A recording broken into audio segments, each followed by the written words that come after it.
ମୁଁ ଶ୍ରୀ ମହେଶ୍ୱର ନାୟକ, ପୂର୍ବତନ ବିଧାୟକ ହିନ୍ଦୋଳ ଏବଂ ରାସୋଳ ବିକାଶ ପରିଷଦର ସଭାପତି। ଆଜି ଆମେ ଏନ୍ଏସି ପାଇଁ ଏକ ବୈଠକ ବସିଥିଲୁ। ଆମେ ବହୁତ ଦିନରୁ ଦାବି କରି ଆସୁଛୁ 2022 ମସିହାରୁ, ଏବଂ ଏ ବାବଦରେ ମଧ୍ୟ ବିଧାନସଭାରେ ମଧ୍ୟ ପ୍ରଶ୍ନ ଉଠିଥିଲା। ଯାହା ହେଉ ବିଜେଡି ଗଭର୍ଣ୍ଣମେଣ୍ଟ ସରକାର ସମୟରେ ସେତେବେଳେ ମଧ୍ୟ ରାସୋଳକୁ ଏନ୍ଏସି କରିବା ପାଇଁ ଘୋଷଣା ହେଇଥିଲା। ଏବଂ ଦୁଃଖ ଓ ପରିତାପର ବିଷୟ, ଏବେ ଯେଉଁ ସରକାରରେ ଆମ ନାଁଟି ନଥିବାରୁ ଆମେ ଦୁଃଖିତ ଅଛୁ। ସରକାର 21 କୋଟି ଘୋଷଣା କରିଛନ୍ତି, 12ଟି ଡିକ୍ଲାରେସନ୍ ହେଇଛି, 9 କୋଟି ହେଇନାହିଁ। ଆମେ ଆଶାବାଦୀ ନିଶ୍ଚିନ୍ତ ଭାବରେ ରାସୋଳକୁ ଏନ୍ଏସି ସରକାର କରିବେ, କାରଣ ରାସୋଳରେ ଏନ୍ଏସି ହେବା ପାଇଁ ସର୍ତ୍ତ ସବୁ ସରକାରଙ୍କ ନିୟମ ଅନୁଯାୟୀ ସବୁ ପୂରଣ କରୁଅଛି।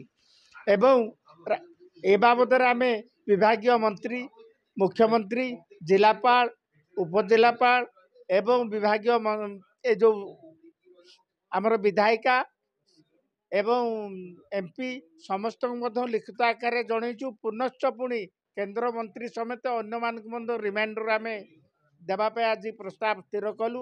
ଏବଂ ରାସୋଳ ଡାକ୍ତରଖାନାରେ ଡାକ୍ତର ନାହାନ୍ତି ବୋଲି ତା ପାଇଁ ମଧ୍ୟ ଆମେ ଆଜି ଦାବି ଉପସ୍ଥାପନ କରିଛୁ ଯେ ଗୋଟିଏ 12ଟି ପଞ୍ଚାୟତକୁ ନେଇ ରାସୋଳରେ ଡାକ୍ତରଖାନା ହେଲେ ମଧ୍ୟ ଦୀର୍ଘ 5 ମାସ ହେଲା ଏଠି ଡାକ୍ତର ନାହାନ୍ତି। ଶୀଘ୍ର କିଭଳି ଡାକ୍ତର ପୂରଣ କରିବେ ଏ ବାବଦରେ ଆମେ ବିଭାଗୀୟ କର୍ମକର୍ତ୍ତାଙ୍କୁ, ବିଭାଗୀୟ ମନ୍ତ୍ରୀ ଏବଂ ଯେଉଁ ଅଫିସରମାନେ ତାଙ୍କୁ ଜଣାଇବା ସହିତ ଏମ୍ପି ଏମ୍ଏଲ୍ଏଙ୍କୁ ମଧ୍ୟ ଏ ବାବଦରେ ଆମେ ଅବଗତ କରାଉଅଛୁ। ମୁଁ ରାସୋଳ ବିକାଶ ପରିଷଦର ଜଣେ ସଦସ୍ୟ। ଆଜି ଆମର ରାସୋଳ ଏନ୍ଏସି ପାଇଁ ଯେଉଁ ଅନ୍ୟ ଆଡ଼େ ବାହାରିଲାଣି, ଆମର ବାହାରିନି, ସେ ଯୋଗୁଁ ଆମେ ଏଇଟା ବହୁତ ଦିନ ଲାଗିଛୁ। ରାସୋଳଟା ଏନ୍ଏସି ହେଲେ ଲୋକମାନେ ଉପକୃତ ନିହାତି ହେବେ। ତେଣୁ ଯେହେତୁ ଆମର ରାସୋଳ ଏନ୍ଏସି ପାଇଁ ଏଥର ବିଜ୍ଞପ୍ତି ପ୍ରକାଶ ପାଇନି, ଆଜି ସମସ୍ତ ସଦସ୍ୟଙ୍କୁ ନେଇକରି ଏକ ବୈଠକ ହୋଇଥିଲା ଏବଂ ରାସୋଳର ବହୁତ ଜନସାଧାରଣ ବି ଏଠି ଉପସ୍ଥିତ ଥିଲେ। ସମସ୍ତଙ୍କୁ ନେଇକରି ଆମର ଗୋଟେ ବିବରଣୀ ତିଆରି କରାହୋଇଛି। ଆମେ ସେ ନେଇ ସ୍ଥାନୀୟ ମାନ୍ୟବର ବିଧାୟିକା, ମାନ୍ୟବର ସାଂସଦ ଏବଂ ବିଭାଗୀୟ ମନ୍ତ୍ରୀଙ୍କୁ ଏ ବିଷୟରେ ତାଙ୍କୁ ଯାଇକରି ଭେଟିକିରି ଏ ବିଷୟରେ କଥାବାର୍ତ୍ତା ହେବୁ। ତା ସହିତ ରାସୋଳ ଡାକ୍ତରଖାନାରେ ଡାକ୍ତର ଅଭାବ, ଆଜିକି 5-6 ମାସ ହେଲା ଡାକ୍ତର ନାହାନ୍ତି।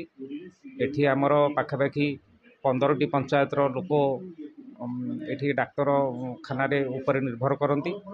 ତେଣୁ ଏ ବିଷୟରେ ବି ଆମେ ମାନ୍ୟବର ବିଧାୟକ ଏବଂ ସାଂସଦ ଏବଂ ବିଭାଗୀୟ ମନ୍ତ୍ରୀଙ୍କ ସହିତ ଆଲୋଚନା ପାଇଁ ସର୍ବସମ୍ମତିକ୍ରମେ ନିଷ୍ପତ୍ତି ଗ୍ରହଣ କରାଯାଇଛି। ମୋ ନାଁ ଭାସ୍କର ଚନ୍ଦ୍ର ନାୟକ, ରାସୋଳ ବିକାଶ ପରିଷଦର ସମ୍ପାଦକ।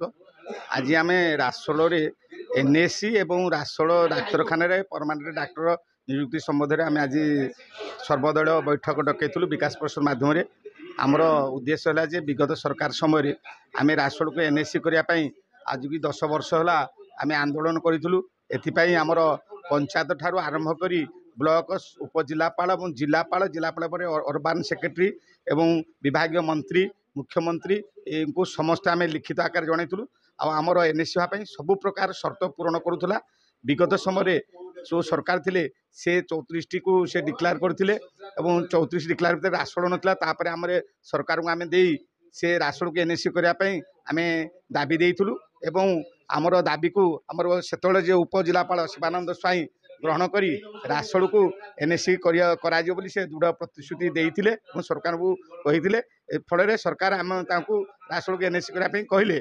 ଆଉ ନୂତନ ସରକାର ଆସିଲା ପରେ ଆମର ରାସୋଳକୁ ଏନ୍ଏସି ଯେଉଁ କରିବା ପାଇଁ ପ୍ରଥମେ ଯେଉଁ ସ୍ୱାଧୀନତା ଦିବସରେ 12ଟା ଡିକ୍ଲାର କଲେ, ସେଥିରେ ରାସୋଳ ନାଁ ନାହିଁ। ତେଣୁ ଆମ ରାସୋଳଟା ଆମର ହେବା ପାଇଁ ସବୁ ପ୍ରକାର ମାନ୍ୟତା ଥାଇ କାହିଁକି ରାସୋଳ ଏଥିରୁ ବାଦ ପଡ଼ୁଛି ବୋଲି ଆଜି ଏକ ଗୁରୁତ୍ୱପୂର୍ଣ୍ଣ ବୈଠକ ଡକାଯାଇଥିଲା। ତେଣୁ ସର୍ବସମ୍ମତିକ୍ରମେ ନିଷ୍ପତ୍ତି ନିଆଗଲା କି ଯେ ନାହିଁ ରାସୋଳରେ ଆମର ଏନ୍ଏସି ହେବ। ଏଥିପାଇଁ ଆମେ ଏମ୍ଏଲ୍ଏ, ଏମ୍ପି, ବିଭାଗୀୟ ମନ୍ତ୍ରୀ ଏବଂ ଆମର କେନ୍ଦ୍ରମନ୍ତ୍ରୀ, ମୁଖ୍ୟମନ୍ତ୍ରୀଙ୍କୁ ଭେଟି ଏହାର ଏନ୍ଏସି ପାଇଁ ଦୃଢ଼ ଦାବି କରିବୁ ଏବଂ ଏନ୍ଏସି ହେବା ପାଇଁ 100ରୁ 100 ପ୍ରକାର ଆମେ ଚେଷ୍ଟା କରିବୁ। ଯେଉଁଥିରେ ରାସୋଳ ଡାକ୍ତରଖାନା ଯେହେତୁ ଜନବହୁଳ ଅଞ୍ଚଳ, ଏ ବାଟେ ବହୁତ VIP ପର୍ସନ୍ ଯିବା ଆସିବା କରୁଛନ୍ତି। ରାସୋଳ ଡାକ୍ତରଖାନାଟି 15-16ଟି ପଞ୍ଚାୟତ ଉପରେ ଡିପେଣ୍ଡ କରୁଛି। ଏଠି ସବୁ ପ୍ରକାର ମାନେ ଆମ ଅଞ୍ଚଳ ହେଉଛି ଆଦିବାସୀ ବହୁଳ ଅଞ୍ଚଳ। ତେଣୁ ଏ ଅଞ୍ଚଳରେ ପରମାନେଣ୍ଟ ଡାକ୍ତର କିନ୍ତୁ ଆମକୁ ମିଳୁ, ଏହା ଆମର ହେଉଛି ଦାବି।